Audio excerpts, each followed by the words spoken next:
It is a staggering amount, $83.3 million. That's how much a jury has ordered the former President Donald Trump to pay writer E. Jean Carroll in a civil defamation trial. ABC's Melissa Adan has the details and the response from Donald Trump.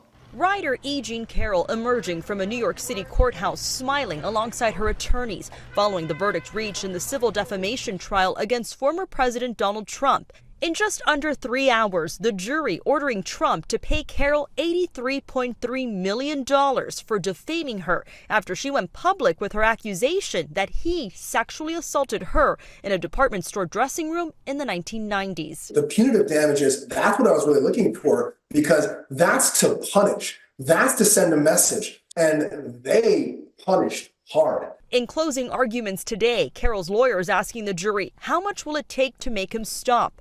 They said Trump's defamatory statements triggered a tsunami of attacks, including death threats that are now part of her daily life. Carroll had testified she keeps a pit bull at home and a gun by her bed.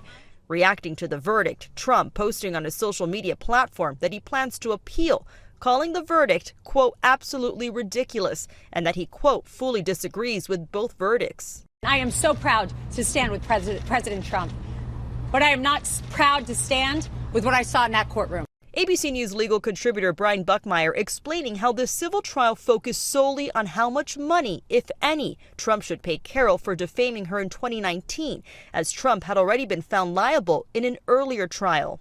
Any arguments as to the defense, as to whether or not sexual abuse occurred, whether or not E. Jean Carroll is credible as to what she said happened in that store or in that changing room, that is not an issue, in fact, in the defamation case for damages. It is separate and apart. The former president was not in the room when the jury announced its verdict. Melissa Adan, ABC News, Los Angeles.